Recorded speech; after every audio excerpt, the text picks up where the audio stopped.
It is a new show. It's February 19th of 2020, but Brady wrote in to say, hey, Rob, I wanted to make a note on the point you made about the Astros having the best road record in 2017. Road record.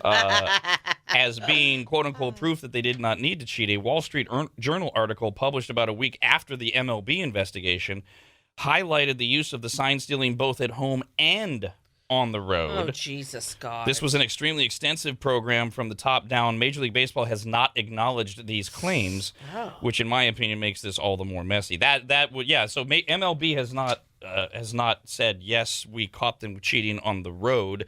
They only talked about it at home, but then the Wall Street Journal did their own investigation. Now, if it's true they were doing it on the road, it's even more egregious. Yeah. By the way, I should point out, Super Attorney Kevin Hughey is not only in the studio, he was here on time. Yay! Say what? He was in the building at 7:58 a.m. as we were doing jokes from the magazine. You're a big baseball fan. You're hearing about these lawsuits against the Astros. Well, you and I were talking about one at lunch, and then this morning we were talking about there's a fan now that's suing over ticket prices, saying that you guys are putting a cheating a product on the field. You shouldn't have raised prices over those years. Where's this all going to end as a baseball fan or a lawyer for you?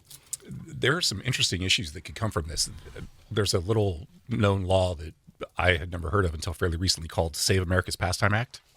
I don't know if anybody's heard of that. It was stuffed between about 7,000 pages of other legislation, and it essentially exempts baseball players from wage and hour laws. They get treated completely different for pay than anybody else in this country. Most of all the spring training, weight training, nutrition, doctor appointments, they don't get paid for any of that. It's all within season to season, first pitch to last pitch. Yeah, the act calls it a championship season. And what that means is from opening day to whenever you're either win the World Series or you lose. And when their pay breaks down among those, most entry level or rookies, they make, I think it said something like $1.14 an hour. Jeez, oh my gosh. Yeah, and so somewhere in there, you actually see some type of potential opening for the Astros to be in real trouble if an attorney took on that part of the law. It's the Boisinger lawsuit that I think could be trouble because arguably there's a unfair business practices claim there, right, against the Astros. They are doing cheating. How do you characterize that? It is an unfair business practice. Right, by definition. Baseball is treated so incredibly differently, and for us fans, for good reason, because if it was treated like any other sport or business, we wouldn't have it. Wow. So where's it going to go?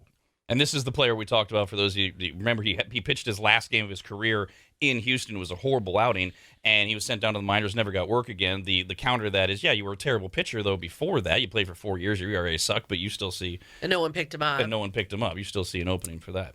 Potentially. I think that the legislature could step in whenever they want, just pass new law, right, and quash it. So, but they'll have to do it under the daylight, right? They'll have to do it when people are watching, especially because this is so high profile now. Yeah. So it could be messy.